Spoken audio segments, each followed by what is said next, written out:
For all you elk hunters out there, chasing turkeys is basically the same thing. I know the reaction you just gave me, but don't knock it till you try it, and don't try it without OnX.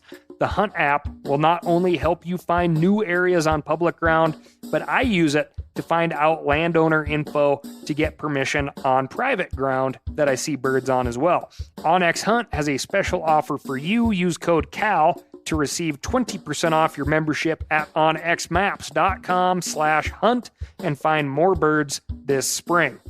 There's nothing like snook hook sets at dawn or catching a tarpon in the moonlight. Find your next fishing trip made easy on fishingbooker.com and experience the magic of the Sunshine State or any other destination on your fishing bucket list. Book a blue water adventure in search of sailfish or go snapper fishing with the kids. With over 6,000 captains and trips to choose from, planning your next one just got a whole lot easier. Download the Fishing Booker app on the Google Play or App Store, or visit them online at fishingbooker.com to book your trip today. I'm sure a lot of you guys remember the old ceremonial hunting tradition of eating the heart out of the first animal you kill. Meat from those organs are among the most nutrient-rich foods on the planet. You can get those same benefits your ancestors craved via convenient daily capsules from Heart and Soil. Find out more at heartandsoil.co. And remember, use code MeatEater for 10% off your purchase. From MeatEater's World News Headquarters in Bozeman, Montana, this is Cal's Weekend Review presented by Steel. Steel products are available only at authorized dealers. For more, go to steeldealers.com. Now, here's your host, Ryan Cal Callahan. Hey, welcome to a very special episode of Cal's Weekend Review. I had a chance to sit down this week with Arkansas Representative Bruce Westerman to talk about an interesting new bill that would be a game changer for habitat conservation. If the name Westerman sounds familiar, there's a reason. Representative Westerman is the chairman of the Natural Resources Committee for the U.S. House of Representatives. If you care about national hunting and fishing policy, this is a group of lawmakers you should be familiar with. The Natural Resources Committee handles many of the bills that deal with outdoor recreation, habitat conservation, and many of the other things that affect the critters we love to hunt and the places they live. As the chairman of the committee, Representative Westerman controls when they meet, how often they meet, and the bills they consider. One of his priorities this year is a new bill dubbed America's Wildlife Habitat Conservation Act.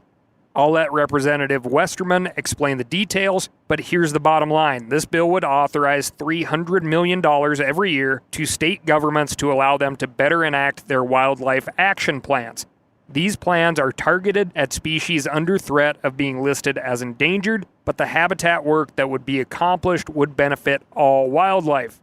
So, without further ado, here's my conversation with Representative Bruce Westerman. All right.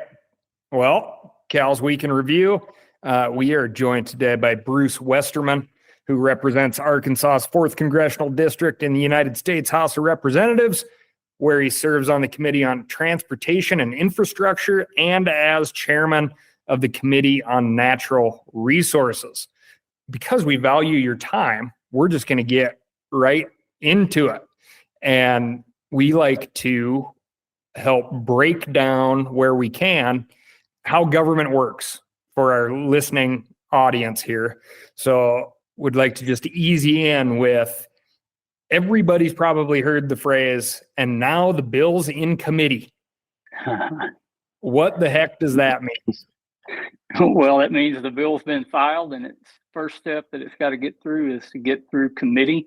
And I've just filed a bill called the American Wildlife Habitat Conservation Act that will be assigned to the Natural Resources Committee. So as chairman of that committee, I can almost guarantee you it's going to get a hearing on the bill, and we'll probably mark it up and pass it. But that's just the first step in making a bill a law. You know, if you watch Schoolhouse Rock when you were a kid, I'm just a bill on Capitol Hill. Well, Bill has to go through committee.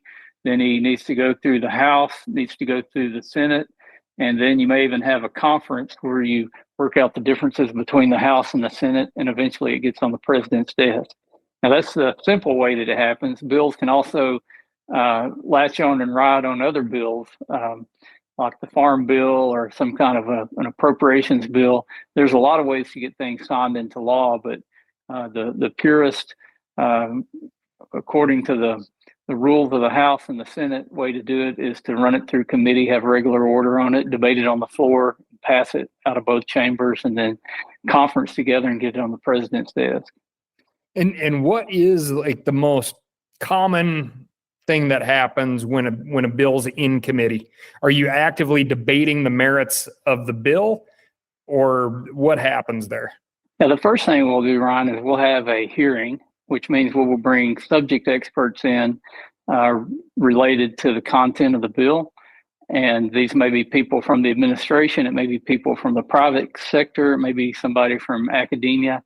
As the committee has the authority to call in and invite whoever they want to testify on the bill. So we will have a hearing and we'll talk about the merits of the bill, see if there's any problems with the bill, let members ask questions. And then we take all of that into account. And the next step is we would have a markup on the bill, which means we would actually have the bill in committee. We would offer amendments for it, debate those amendments, vote on amendments. We would end up with the final amended bill in committee, and then we would vote to pass that bill out of committee, at which time it goes on the House calendar and it's ready to go out on the floor. Okay, so you are the chair of the House Natural Resources Committee. So being as it's natural resources, I would assume you have like a hunting and angling background.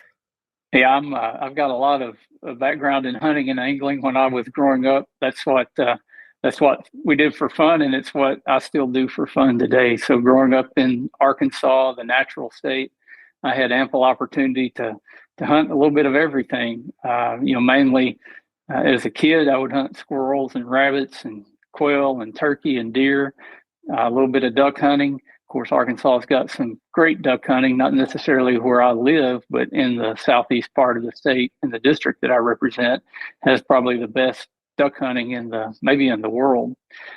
So I've got that going, and then we've got all kinds of lakes and streams and reservoirs. But I grew up fishing in farm ponds, just any place I could get a hook in the water.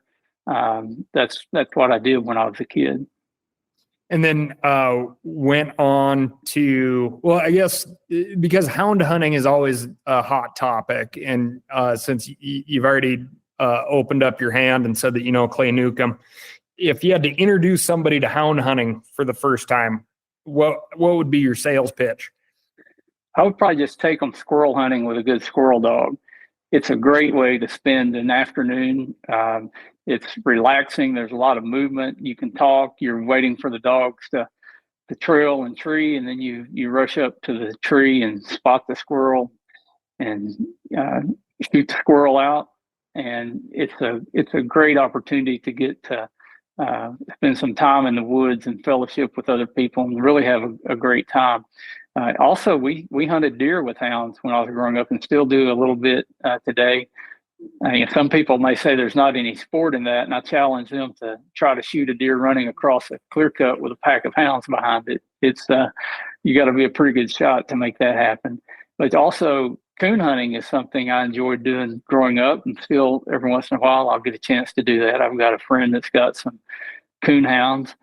When I was a kid, we would even trap as well. The hides had a lot more value than they're worth today, but also it helps out in predator control to help with your other wildlife, especially turkeys and things that coons and possums and other animals, coyotes that you trap will be pretty rough on your rabbit and turkey populations if you don't keep them under control.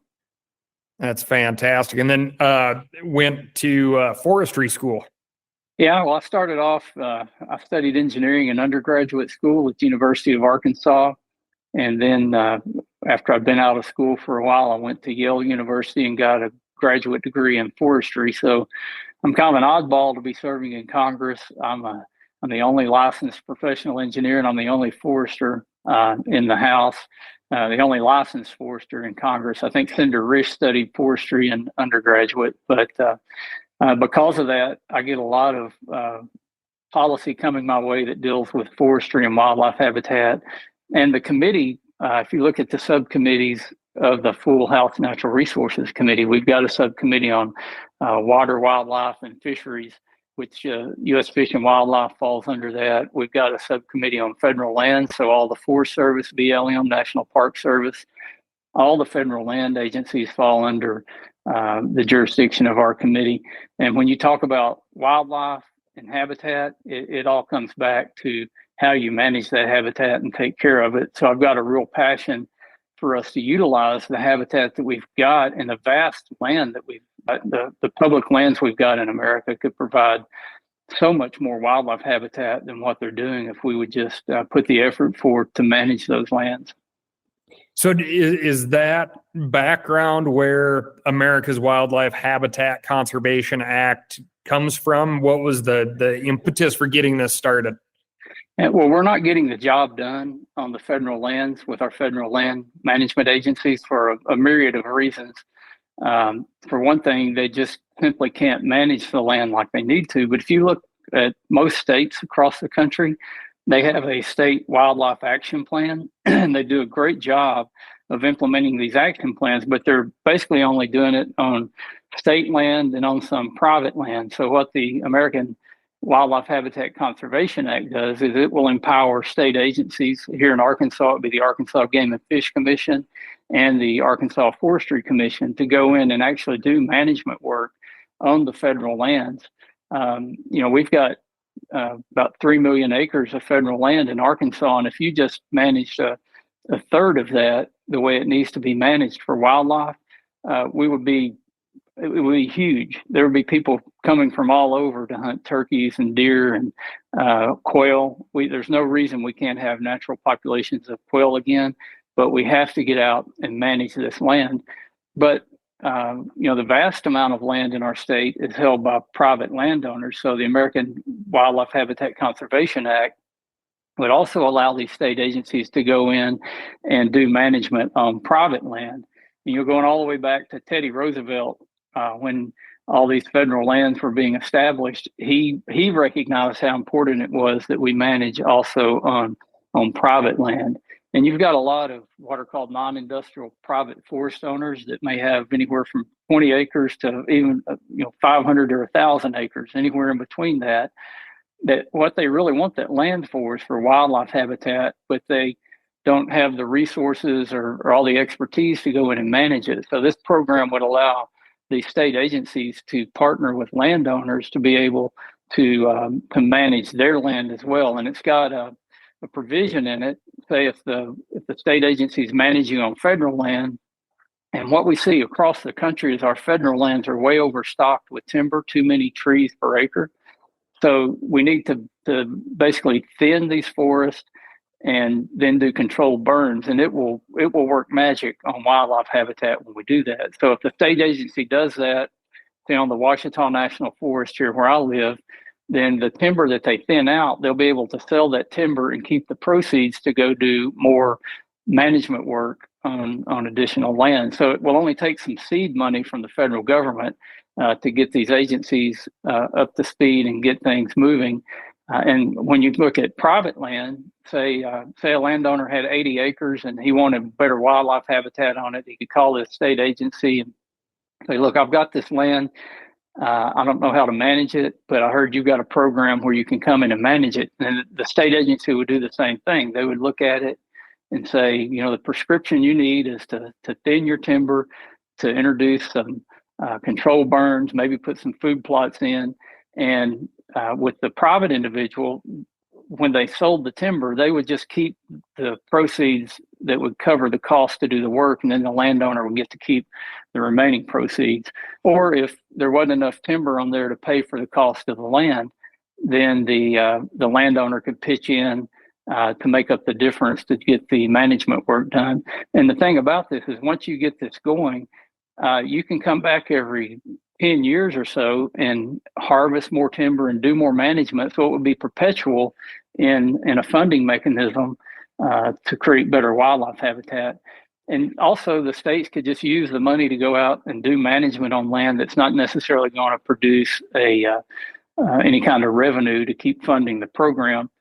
We've got a lot of green tree reservoirs here in Arkansas, and actually there needs to be some timber thinning done on those, but some of the things where you build structures and levees, that's not necessarily going to generate revenue to go back into the fund. But what it's really doing is empowering state agencies to manage on federal land and private land to increase wildlife habitat. And I was guessing we were going to get to the subject of burning, both because of your background and the fact that you live in Arkansas, where the Southeast is incredibly effective at burning timber ground compared to the West out here. So is that one of the issues that you can point to when you say like the ineffectiveness of federal management? Yeah, and burning is so good for wildlife habitat, and it's been proven over and over again. Now, the forest is going to burn. Like we're seeing a lot of western forests that burn, but they're burning catastrophically, destroying everything on the landscape, taking out all the trees, all the underbrush. And sometimes these fires are so hot they actually sterilize the soil, where you can't get new forest to grow back. I'll give you an example here in Arkansas on the Ouachita Forest, and this was done by the Forest Service. It's just not being done at a large enough scale, but they implemented a program many years ago to create habitat for the red-cockaded woodpecker, which is an endangered species. And they went back and researched the records of when the earliest European explorers came through this area, and in their journals, they wrote you could ride through the forest at full gait on a horse. Well, the forests are so overgrown now, you'd have a hard time leading a horse through some of these forests. And they also know that this larger trees, widely spaced, where sun can get down to the forest floor and cause new growth to come up, that creates great wildlife habitat. So they implemented this program, and now they're trapping red-cockaded woodpeckers off of these sites to move them to other sites to do the same kind of work. And what they found was when they opened it up and did the controlled burns, that there was a seed bank in the soil that was probably over 100 years old that sprouted up. They had all kinds of new early successional habitat that came up, species that all kinds of animals like. So they saw an increase in plant biodiversity. They saw the number of red-cockaded woodpeckers increase. They saw an increase in songbirds, more wild turkey, more deer, more rabbits, and more quail, which we're losing our quail population in Arkansas as well as other parts of the country. So you had a couple of points in there that I think would be great, because obviously we want to talk about the classic question of how do we pay for it, but then we also want to hit Recovering America's Wildlife Act as well. And I think that mention of the red-cockaded woodpecker would be a good way to kind of talk about that legislation that is out there and what some of the differences are, or if you see your bill as something that could run in parallel, or how you see both of these bills working together or apart for that matter. Yeah. America's Wildlife Habitat Conservation Act is a different approach than the bill that's been floating around in Congress called Recovering America's Wildlife Act, or RAWA. And there's some problems I've got with RAWA. I like the idea behind RAWA to do what we're doing with America's Wildlife Habitat Conservation Act, and that is to get more state agencies involved in the management. But RAWA has a huge price tag to it. And when you say recover America's wildlife, I really don't know what that means. I can tell you how you recover wildlife is you fix the habitat. Until we fix the habitat, we're not going to be able to recover wildlife. We're not going to be able to have more protections for endangered species. It all comes back to habitat, and the focus on my bill is to really hone down to where the rubber meets the road, and that's getting out and doing the work on the habitat. Now, RAWA has it's mandatory permanent spending that's not offset, which it just can't move through this Congress. And I think it would have a hard time moving through any Congress as a mandatory funding program. And it's talking about $1.3 billion a year going to the states without the real focus on habitat management like my bill focuses on. And RAWA doesn't have any other source of funding other than just a stream of money coming from the federal government. So both of these bills are aimed at making sure we have the right habitat for wildlife going forward.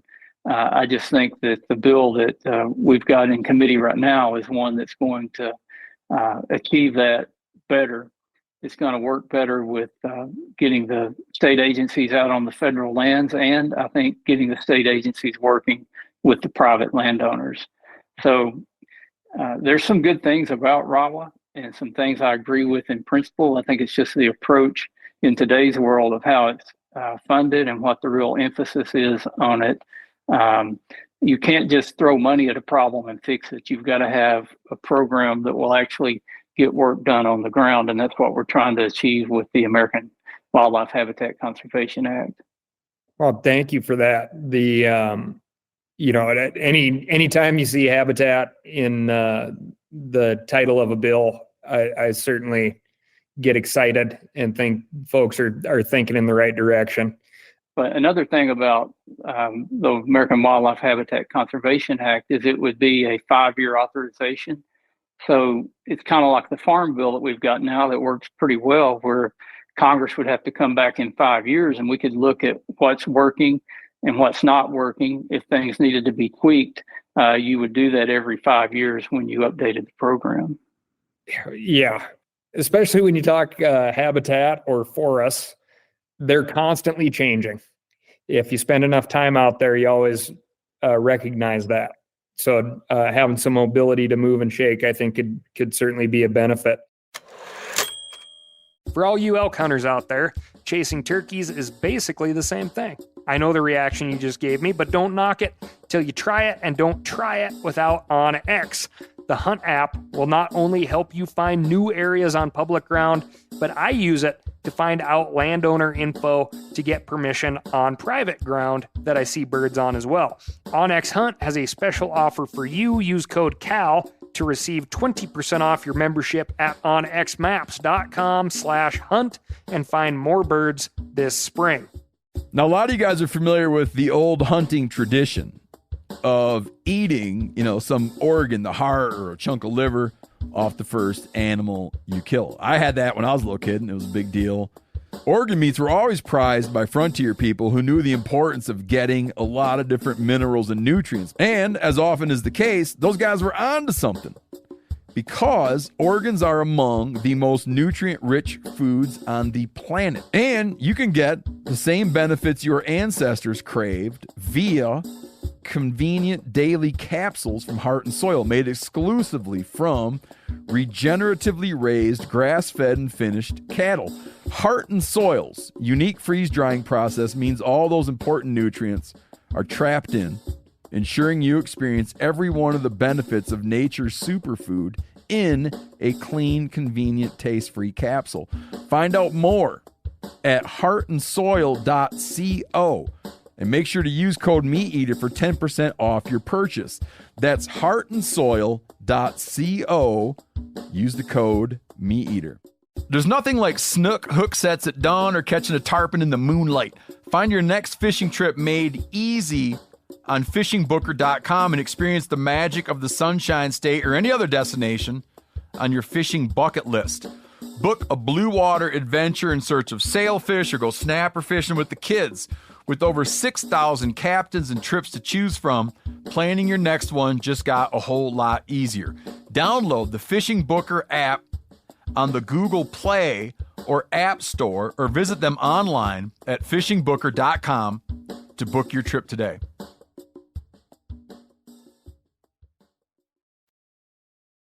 Now, you said the word authorization, and I think that is something we should point out. In the Recovering America's Wildlife Act, you see the word appropriation a lot on the how to fund this goes. Would you mind just giving our listeners the difference between authorize and appropriate? Yeah, and that's a distinction that we need to understand on all kinds of federal legislation. But the Natural Resource Committee is an authorizing committee, which means we authorize a program to exist. We also have an appropriations committee that appropriates funding for programs. So the bill that I've got, we would authorize it in the Resources Committee. We would tell what the offsets were for the appropriation, and then the Appropriations Committee would actually pass the funding for the bill. The RAWA bill would be appropriating with the authorization, and that's what you call mandatory spending. And those are the programs that have gotten out of control and that are running the debt up in our country. It's easy to do that in a sense, but you pay for it on the back end because you're not being responsible with taxpayer dollars, and you're just saying we're going to borrow more money to do this program. And it's a good program, but how are we really going to pay for it when we've got such a 30 some odd $30 trillion debt already? Mandatory spending makes up almost 3/4 of all the spending in the federal government. At least 70% of all spending is mandatory spending. And the money that gets appropriated, which is the military and what's called non-defense discretionary spending, that gets appropriated every year. So the approach we're taking with this bill is one that we would authorize the program and authorize the spending levels, and then we would work with the Appropriations Committee to actually send the funding out to the states. So if I thought that was a great explanation, thank you. Now, if on the RAWA, Recovering America's Wildlife Act front, that appropriations is the big hurdle for that bill, what do you see as the big hurdle for your habitat bill? Well, it will still be appropriations, but we're talking about $320 million a year.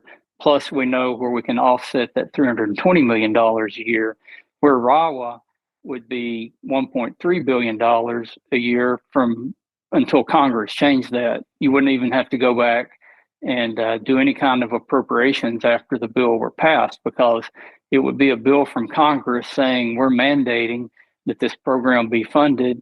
And it doesn't say where the money's coming from. It's just saying to the administration to fund this program.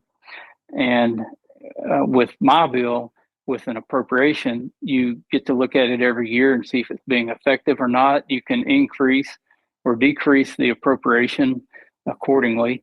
But with RAWA, it would be a one-time deal where the bill was passed, and until Congress came back and said, we're not going to fund this anymore, it would be permanently funded for as long as the United States government stays intact. So you got to do a lot more work and really stay on top of these programs when you're actually going through the appropriations process. And when you just say, okay, states, we're going to send you $1.3 billion a year into perpetuity, and it's not going to be offset, and it's going to be there every year. So, I think it's more fiscally responsible to have a program that gets reviewed every 5 years, and the appropriation has to go through the Appropriations Committee every year. And where you're at right now, what do you think the pushback is going to be on the habitat bill?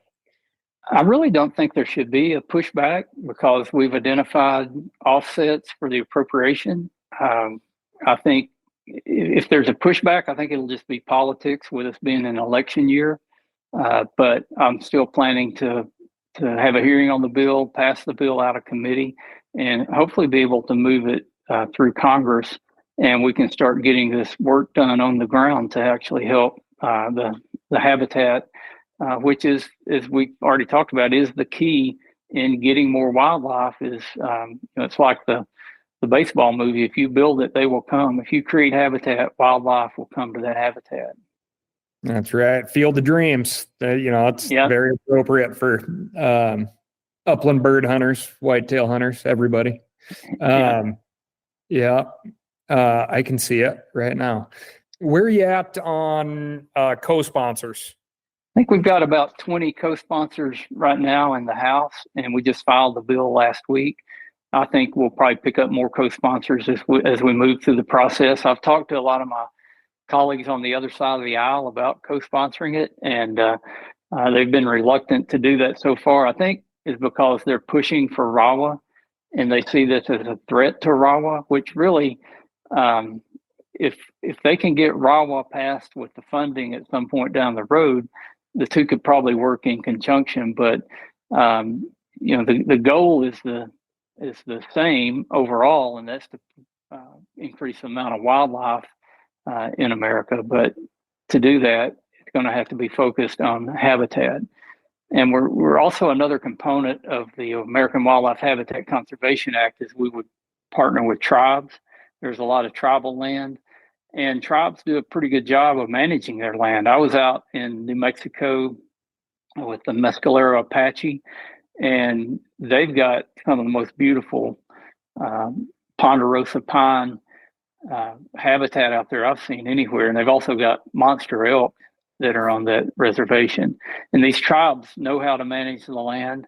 And oftentimes their land gets destroyed because the BLM or the Forest Service is not managing their land, and it catches on fire and gets over on the tribal land. So we want to give tribes that same authority to manage on the Forest Service and on the BLM as we're giving state agencies the authority to do.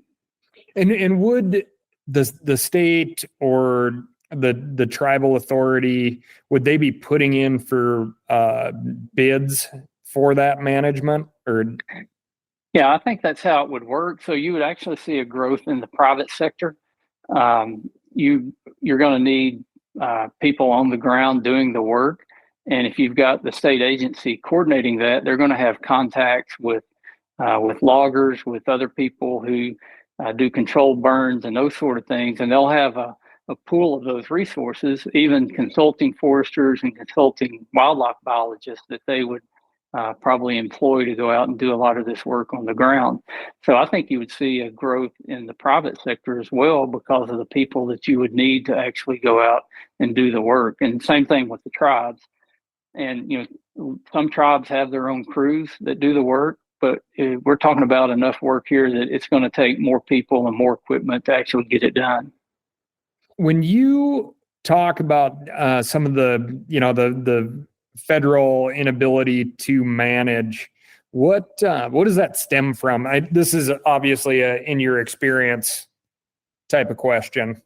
Yeah, a lot of it goes back to well-meaning laws that we put in place. Like there's one called NEPA, the National Environmental Policy Act, and it provides a tool for groups to come in and sue the federal government to stop management. And they've done this so much on forest management out west that it's almost impossible to do this work because it gets tied up in court. And there's even laws in Congress called the Equal Access to Justice Act that will actually pay the legal fees of groups that sue the federal government to stop these projects. So we get mired down and these laws get weaponized. Even the Endangered Species Act gets weaponized. And at the end of the day, it's bad for the endangered species because the habitat's not improving. And, I think some of this stuff, I know the laws were well-meaning when they were passed, but I think there are groups that have figured out how to make money off of saying they're doing something that they're really doing just the opposite. They say they're protecting the environment, say they're protecting the wildlands, and at the end of the day, what they're doing is more harm than good. So the state agencies would have be able to use existing what are called categorical exclusions on the federal lands that are already there in place to do the management for wildlife habitat. and they would be able to work with their federal partners to do that actual work on the ground, and hopefully insulate them from a lot of the lawsuits and everything that stops the federal agencies from getting work done. You bring up a good point there, the preservation versus conservation conversation. Often it's an odd thing when people or groups request a level of preservation that actually doesn't really exist in nature, right? So like you said, you go back through that seed bank, you can see how often those seeds were generated, and especially if they're generated by fire, that preservation mindset can be just as damaging to wildlife as some of the things that I think some of these groups are trying to prevent. So now you're spot on, Ryan. And I've got a saying. I say preservation is for pickles and conservation is for critters. And what I mean by that is nature is a live, dynamic, changing organism. Whether you're looking at the landscape scale or a stand of forest, it's not going to stay the same. And the only way you can preserve that, which means to keep it in its current state, if when you talk about nature, you pick a cucumber and boil it in vinegar and you preserve that cucumber as a pickle. But you can't do that and have the wildlife habitat like we want. Conservation is where you use what you've got and you leave it in better shape for the future generations. That's what forestry management is it's always focused on the future and leaving the forest in a better shape than when we found it. And when we have healthy forest, we get better air quality, we get better water quality, which is also wonderful for fisheries. We get better wildlife habitat, we get better places to recreate. It's a winning situation when we take care and we're good stewards of the land that we have. And this idea that we can go out and lock it up, put a fence around it, and just look at it, it doesn't work that way. The trees are going to continue to grow. They're going to start competing for sunlight. They're going to compete for moisture and nutrients. And they're going to get weak, and insects and disease will attack them. And it just makes a tinderbox for when the fire comes through. And we've seen that over and over and over on our forest, especially in the West. There's a much better way to do it that will be good for all those things that I mentioned. And as hunters and fishermen and conservationists and as environmentalists, we would have a much better situation if we would just take care of these federal lands and our private lands in a way that they should be taken care of. I don't think we realize how much more wildlife and game we could have in this country if we were managing the lands that we have appropriately. If the folks listening would like to get involved, is there a way for us to do so now, or are we going to wait until this bill hits committee and maybe folks can write committee members in support of or comment on? No, it's never too early to start advocating for good legislation. So wherever you are across the country, if you appreciate good wildlife habitat, I would encourage you to reach out to your members of Congress, to your senators, and encourage them to get behind this bill. And whether they're Democrat or Republican, we need everybody on board to get this passed. So, call your congressman, send them an email, or reach out to them on social media. All of that stuff matters, and there's no better time to get started than right now. Speaking as a representative that's probably received an email or a phone call or two, what's the most effective way to reach out to our elected officials? Well, you can get on a browser and just you can type in where your state is and ask who your congressman is, and it's easy to find who your representative is. We all have websites, we all have social media, and we all have phones that go to our office, and all of that information is readily available on the internet. So there's no excuse for not reaching out if there's something that you're passionate about, and it does make a difference. Well, that's fantastic. If you're my constituent, you can reach me at westerman.house.gov. That's our website. And we also have a Natural Resources Committee website, and I've got all the social media platforms out there as well. Excellent. Well, you heard it here, folks. Thank you so much, Representative Westerman. The bill that we were talking about today is America's Wildlife Habitat Conservation Act.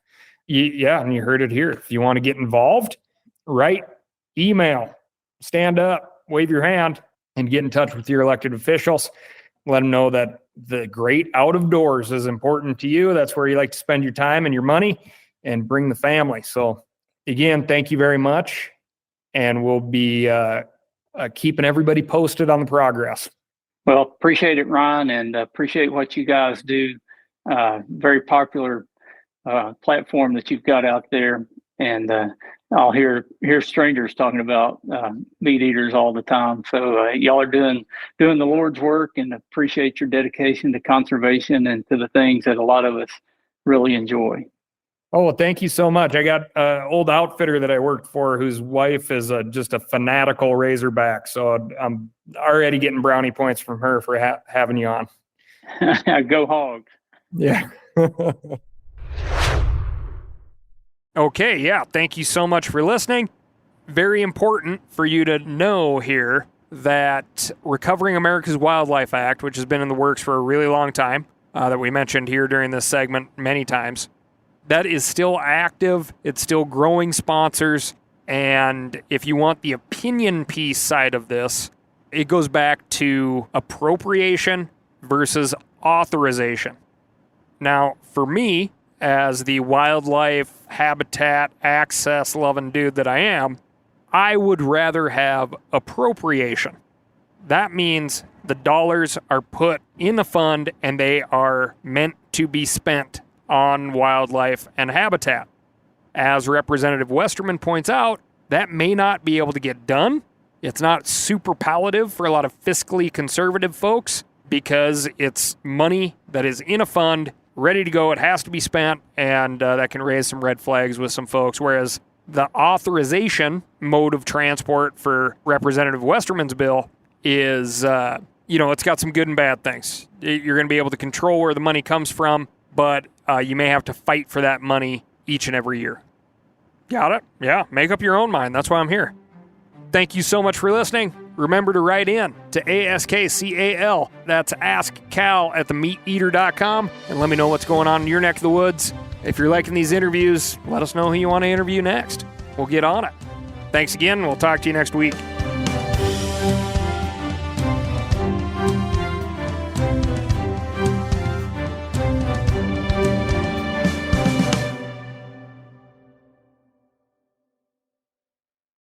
I'm sure a lot of you guys remember the old ceremonial hunting tradition of eating the heart out of the first animal you kill. Meat from those organs are among the most nutrient-rich foods on the planet. You can get those same benefits your ancestors craved via convenient daily capsules from Heart and Soil. Find out more at heartandsoil.co. And remember, use code MeatEater for 10% off your purchase. Outdoor adventure won't wait for engine problems.